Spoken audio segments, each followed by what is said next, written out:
Hello दोस्तों, एक बार फिर से स्वागत है आपका हमारे channel study job and analysis में।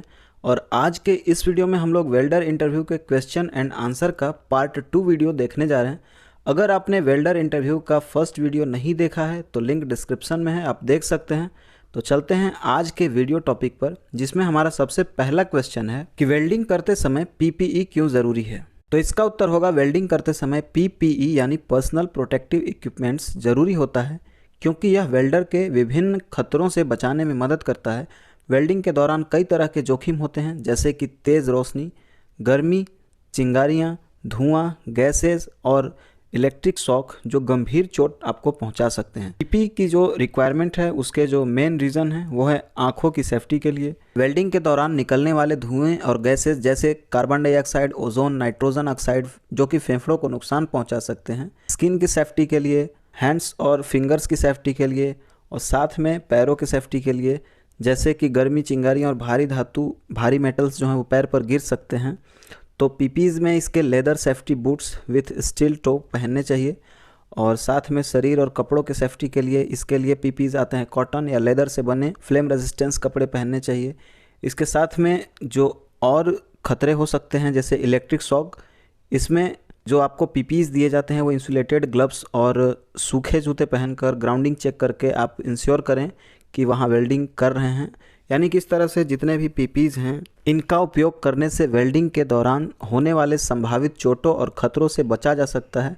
और सेफ्टी फर्स्ट का पालन करते हुए सही पीपीईज पहनना ज़रूरी है, ताकि काम सुरक्षित और कुशल तरीके से किया जा सके।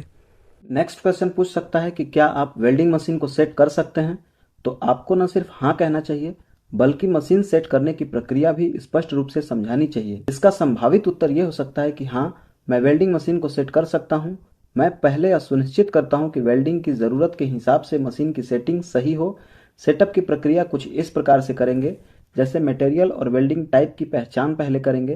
पहले मैं ये देखता हूँ कि कौन सा मेटल वेल्ड करना है, जैसे माइल्ड स्टील, स्टेनलेस स्टील या फिर अन्य कोई मेटल।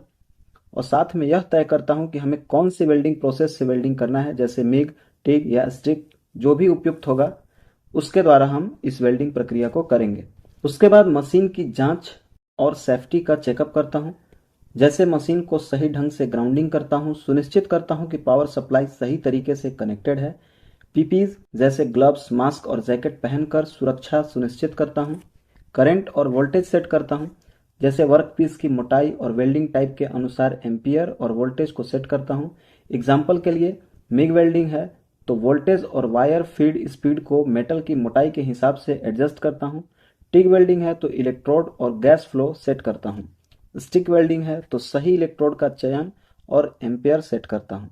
अगर वेल्डिंग के दौरान कोई समस्या आती है तो मैं तुरंत ट्रबल शूटिंग करके वोल्टेज, वायर फीड स्पीड या इलेक्ट्रोड एंगल को सही करता हूँ। हर प्रकार की वेल्डिंग मशीन जैसे मिग, टिग और स्टिक को ऑपरेट करने में मैं सक्षम हूँ।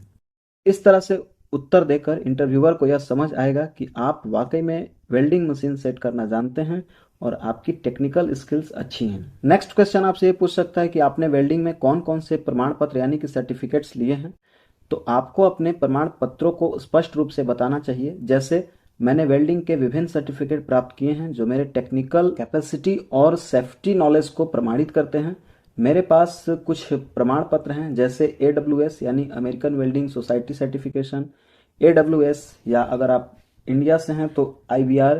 और साथ में अगर कोई जैसे ITI इंडस्ट्रियल ट्रेनिंग इंस्टीट्यूट या डिप्लोमा में आपने कोई वेल्डिंग किया है तो आप अपने इंस्टीट्यूट का नाम बता करके कि मैंने जिस भी इंस्टीट्यूट से आप किए हैं उसका नाम से ITI या डिप्लोमा वेल्डिंग टेक्नोलॉजी में पूरा किया है। इस तरह से आप उत्तर देके अपने उत्तर को पूरा कर सकते हैं। लेकिन अगर आपके पास कोई प्रमाण पत्र नहीं है तो उसका उत्तर आप ऐसे देंगे कि मैंने अभी तक कोई औपचारिक प्रमाण पत्र प्राप्त नहीं किया है, लेकिन मुझे व्यवहारिक रूप से मिग, टिग, स्टिक और पाइप वेल्डिंग का अच्छा एक्सपीरियंस है। मैं भविष्य में AWS या ASME जैसे सर्टिफिकेशन लेने की योजना बना रहा हूँ। या आप इंडिया से हैं तो आप ये भी कह सकते हैं कि मैं भविष्य में IBR जैसे सर्टिफिकेशन लेने का प्लानिंग कर रहा हूँ। यह उत्तर इंटरव्यूअर को यह दिखाएगा कि आप योग्य हैं और आगे भी सीखने के लिए तैयार हैं। नेक्स्ट क्वेश्चन पूछ सकता है कि WPS और PQR क्या है। तो आपको इसे स्पष्ट रूप से समझाना होगा कि WPS यानी वेल्डिंग प्रोसीजर स्पेसिफिकेशन और PQR यानी प्रोसीजर क्वालिफिकेशन रिकॉर्ड वेल्डिंग की गुणवत्ता और स्थायित्व सुनिश्चित करने के लिए आवश्यक दस्तावेज होते हैं। WPS एक लिखित दस्तावेज होता है जो यह बताता है कि वेल्डिंग कैसे किया जाना चाहिए। यह वेल्डिंग पैरामीटर और प्रक्रिया निर्देश प्रदान करता है ताकि सभी वेल्डर एक समान और गुणवत्ता वाली वेल्डिंग कर सकें। फॉर एग्जाम्पल, अगर एक वेल्डर को स्टेनलेस स्टील वेल्ड करना है तो WPS उसे बताएगा कि कौन सा फीलर वायर, वोल्टेज, करंट और गैस का उपयोग करना है। वहीं अगर PQR की बात करें यानी कि प्रोसीजर क्वालिफिकेशन रिकॉर्ड के बारे में, तो PQR एक परीक्षण रिपोर्ट है जो यह प्रमाणित करती है कि WPS में दी गई प्रक्रिया वास्तव में काम करती है और गुणवत्ता मानकों को पूरा करती है, यानी कि क्वालिटी स्टैंडर्ड को कंप्लीट करती है। तो PQR को लैब टेस्ट और वेल्डिंग इंस्पेक्शन के बाद तैयार किया जाता है। फॉर एग्जाम्पल, यदि कोई कंपनी एक नई वेल्डिंग प्रोसेस लागू करना चाहती है तो पहले PQR तैयार किया जाता है जिसमें उस प्रक्रिया का परीक्षण किया जाता है। अगर टेस्ट सक्सेस होता है तो उसी के आधार पर WPS बनाया जाता है। WPS और PQR इंडस्ट्रियल स्टैंडर्ड जैसे ASME, AWS या ISO के अनुसार बनाए जाते हैं ताकि वेल्डिंग की क्वालिटी इंश्योर हो सके। मैं WPS को पढ़ सकता हूं और उसके अनुसार वेल्डिंग कर सकता हूं। इस तरह से आपका ये उत्तर कंप्लीट होगा। नेक्स्ट क्वेश्चन पूछ सकता है कि वेल्डिंग में प्री हीटिंग क्यों जरूरी है। तो इसका उत्तर आप देंगे कि प्री हीटिंग का मतलब वेल्डिंग को पहले बेस मेटल को एक निश्चित तापमान तक गर्म करना होता है।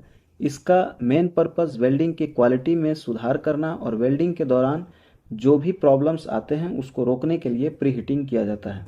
प्री हीटिंग जिसके मेन रीजंस हैं जैसे हाइड्रोजन क्रैकिंग, वेल्डिंग स्ट्रेस, तेजी से ठंडा होने को रोकने के लिए, वेल्ड मेटल और बेस मेटल के बीच अच्छे से फ्यूजन होने के लिए, मॉइस्चर हटाकर पोरेसिटी को कम करने के लिए, मेटल की सतह पर यानी कि सरफेस पर मौजूद नमी को वेल्डिंग के दौरान स्टीम में बदलकर छोटे छोटे छेद बना सकते हैं जिसे पोरेसिटी कहते हैं। प्री हीटिंग करने से यह नमी वेल्डिंग से पहले ही निकल जाती है। नेक्स्ट क्वेश्चन आपसे पूछ सकता है कि क्या आप वेल्डिंग डिफेक्ट्स की पहचान कर सकते हैं।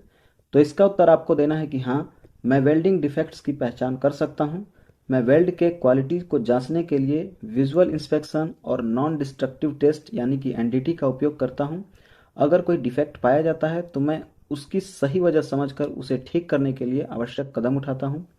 मुख्य वेल्डिंग डिफेक्ट्स और उनकी पहचान जैसे कि पोरेसिटी, अभी जैसा पिछले क्वेश्चन में बताया, छोटे छोटे छेद, गैस होल बनना, इसको पहचानने के लिए आप जब ध्यान से देखेंगे वेल्ड में तो ये छोटे छोटे बबल्स जैसे फूटे, मतलब बबल्स फूटते हैं उस तरह के छेद या डॉट्स दिखाई देंगे।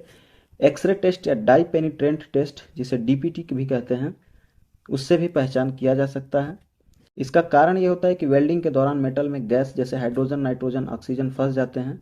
नमी या गंदगी पहले से मौजूद होने से भी ये प्रॉब्लम्स आते हैं। नेक्स्ट क्वेश्चन आपसे पूछ सकता है कि डिस्ट्रक्टिव टेस्ट यानी DT और नॉन डिस्ट्रक्टिव टेस्ट यानी NDT में क्या अंतर है। तो इसका उत्तर आप देंगे कि वेल्डिंग में क्वालिटी चेक करने के लिए दो प्रकार से इंस्पेक्शन किए जाते हैं, एक डिस्ट्रक्टिव टेस्ट और दूसरा non destructive test. Destructive test में वेल्डिंग जॉइंट को तोड़ा या काटा जाता है ताकि उसकी मजबूती, संरचना और अतिरिक्त जो उसकी क्वालिटीज़ हैं उसको इंस्पेक्ट किया जा सके। ये इंस्पेक्शन अस्थायी नुकसान पहुंचाता है, इसलिए यह प्रोडक्शन के बजाय सैंपल पीस पर किया जाता है। डिस्ट्रक्टिव टेस्ट में कुछ टेस्ट होते हैं जैसे tensile test, bend test, impact test, hardness test, मार्को और माइक्रो टेस्ट। इसमें वेल्ड के कटे हुए सैंपल को माइक्रोस्कोप के नीचे रखकर उसकी संरचना की जांच की जाती है।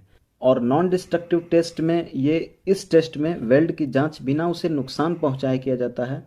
इसका उपयोग प्रोडक्शन वेल्डिंग में किया जाता है जहां वेल्डेड जॉइंट को तोड़ना संभव नहीं होता।